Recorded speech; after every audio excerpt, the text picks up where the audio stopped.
Hello friends, welcome to 3D CAD CAM। AutoCAD 3D modelling এর এই ভিডিওটিতে আমরা অটোক্যাডে সলিড এডিটিং এর তিনটে প্রধান টুল ইউনিয়ন, সাবট্রাক্ট এবং ইন্টারসেক্ট এই টুল সম্পর্কে জানবো এবং এই টুলগুলো কিভাবে ব্যবহার করা হয় সেটা শিখবো। তো চলো শুরু করা যাক। ইউনিয়ন মানে হলো যে কোনো দুটো বা তার থেকে বেশি সলিডকে একসঙ্গে জয়েন করা।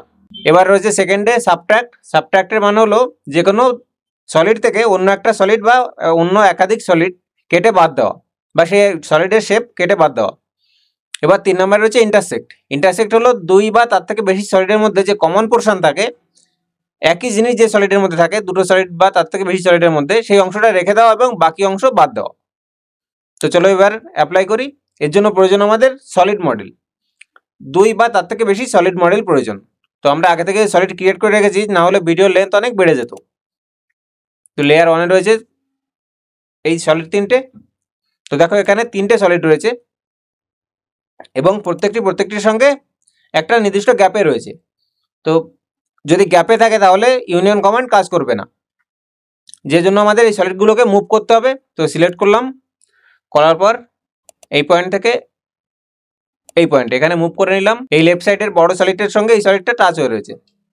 এবার এই সলিডটাকে, ইয়েলো কালারের সলিডটাকেও মুভ করব। সিলেক্ট করলাম, মুভ এই পয়েন্ট থেকে এই পয়েন্টে। ব্যাস, এবার দেখো তিনটে সলিডে একটার সঙ্গে একটা টাচ হয়ে রয়েছে, কোনোটার মধ্যে কোনো গ্যাপ নেই। এবার আমরা ইউনিয়ন বা জয়েন করব সলিড তিনটেকে। দেখো এখন সিলেক্ট করলে সেপারেটলি সিলেক্ট হচ্ছে, একটা সলিড সেপারেটলি সিলেক্ট হচ্ছে, কিন্তু জয়েন করার পর এটা হবে না। দেখো প্রত্যেকটা আলাদা আলাদাভাবে সিলেক্ট হচ্ছে। এবার ইউনিয়ন, সিলেক্ট অবজেক্ট, একটা, দুটো, তিনটে। ব্যাস, এবার এন্টার। দেখো এবার সিলেক্ট করলে তিনটে সলিড একটা সলিডে পরিণত হয়েছে এবং একসঙ্গে সিলেক্ট হচ্ছে। দেখো সিঙ্গেল সিলেক্ট হচ্ছে না। তো এবার আমরা পেয়ে গেলাম তিনটে সলিড থেকে একটা solid by applying union command by union tool. এবার আমরা চলে যাব সেকেন্ড টুলে। এটাকে এবার হাইড করে দিই। সেকেন্ড টুল হচ্ছে সাবট্রাক্ট। সাবট্রাক্টের মানে হলো একটা সলিড থেকে অন্য একটা সলিড কেটে বাদ দেওয়া বা অন্য একটা সলিডের শেপ কেটে বাদ দেওয়া। এখানে দেখো দুটো সলিড রয়েছে, এগুলোকে আমরা সেপারেটলি সিলেক্ট করতে পারছি, একটা সিলিন্ড্রিক্যাল শেপের অবজেক্ট এবং একটা কিউব। তো আমরা এখন কি করবো, এই কিউব থেকে এই সিলিন্ড্রিক্যাল শেপটা বাদ দেবো কেটে। চলো অ্যাপ্লাই করে দেখা যাক। এখানে রয়েছে সাবট্রাক্ট, সিলেক্ট করলাম, সিলেক্ট অবজেক্ট। তো এখানে আমাদের প্রথমে সিলেক্ট করতে হবে যে অবজেক্টটা থেকে আমরা কেটে বাদ দেবো, মানে প্রধান অবজেক্ট যেটা থাকবে, এই অবজেক্ট থেকে আমরা ছোট অবজেক্টটা কেটে বাদ দেবো। তাহলে প্রথমে আমরা এই বড়টাকে সিলেক্ট করলাম বা যেটাকে রাখবো সেটাকে সিলেক্ট করলাম, তারপর এন্টার। এবার সেকেন্ড অবজেক্ট যেটাকে আমরা কেটে বাদ দেবো সেই অবজেক্টটা সিলেক্ট করতে হবে। এবার এটাকে সিলেক্ট করলাম, করার পর এন্টার। দেখো ওই সিলিন্ড্রিক্যাল অবজেক্টটা যেটুকু জায়গায় টাচ করেছিল সেই অংশটা কেটে বাদ চলে গেছে। যখন আমরা 3D মডেলিং করব, বিভিন্ন ধরনের পার্টস বা বিভিন্ন অবজেক্টের ডিজাইনিং করব, তখন এই অপশনটা কাজে লাগবে। তো এইভাবে আমরা একটা অবজেক্ট থেকে অন্য একটা অবজেক্টের শেপ বা সেই অবজেক্টটা কেটে বাদ দিতে পারি। এটা খুবই গুরুত্বপূর্ণ টুল। 2 নম্বর অপশন শিখে গেলাম।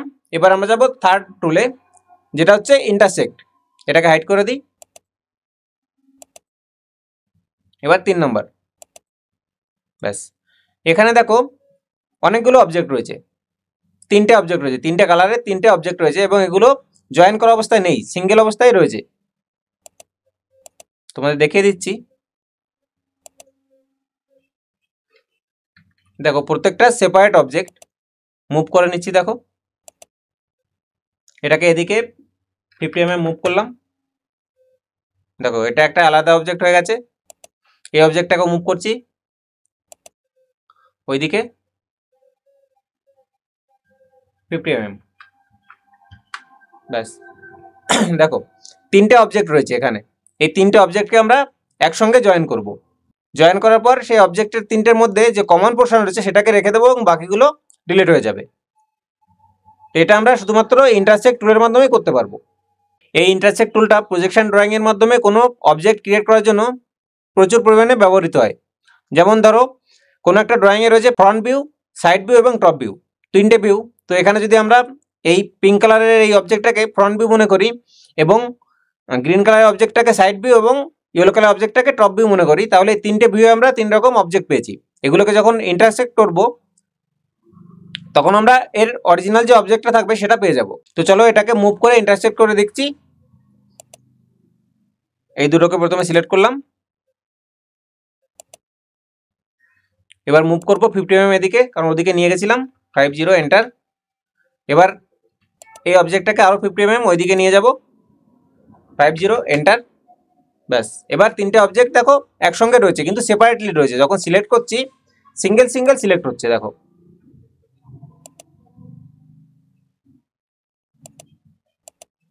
এগুলো সিঙ্গেল সিঙ্গেল সিলেক্ট হচ্ছে, মানে সেপারেট রয়েছে, এখনো এক হয়নি। যখন সলিডে পরিণত হবে তখন একটার উপর মাউস রাখলে এখানে ক্লিক করলে সবগুলো একসঙ্গে সিলেক্ট হবে। ব্যাস, এবার আমরা চলে যাব ইন্টারসেক্ট কমান্ডে। এখানে রয়েছে ইন্টারসেক্ট। ব্যাস, এবার বলছে সিলেক্ট অবজেক্ট। এখানে যে সলিডগুলো আমরা ইন্টারসেক্ট করব সবগুলো একসঙ্গে সিলেক্ট করতে হবে, বা সেপারেটও সিলেক্ট করতে পারো, যেমন এভাবে সবগুলো একসঙ্গে সিলেক্ট করতে পারি, অথবা ইন্টারসেক্ট কমান্ড নিলাম, একটা, দুটো, তিনটে। ব্যাস, যখন আমাদের যেমন প্রয়োজন হবে সেই অনুযায়ী সিলেক্ট করবো। সিলেক্ট করলাম, এবার এন্টার। দেখো তিনটে অবজেক্টের মধ্যে যে কমন পোর্শন ছিল সেটা থেকে গেছে এবং বাকি অংশগুলো, এক্সট্রা অংশগুলো চলে গেছে, ডিলিট হয়ে গেছে।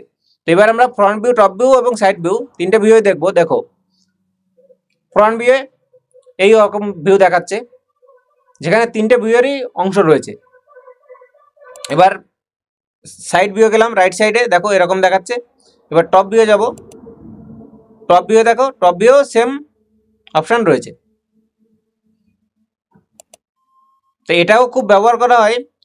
এই যে তিনটে টুল আমরা শিখলাম আজকে, এই তিনটে টুল 3D মডেলিং এর জন্য বা যে কোনো সলিড এডিটিং এর জন্য প্রচুর পরিমাণে ব্যবহৃত হয় অটোক্যাডে। শুধু অটোক্যাড নয়, যে কোনো ধরনের 3D ডিজাইনিং সফটওয়্যারে এগুলো ব্যবহার করা হয়। তো আশা করি বন্ধুরা সব শিখতে পেরেছো ভালোভাবে। আর যদি কারো কোনো ডাউট থাকে এই নিয়ে, তাহলে কমেন্ট করে অবশ্যই জানাবে, আমি চেষ্টা করব প্রবলেম সলভ করার। ধন্যবাদ শেষ পর্যন্ত দেখার জন্য।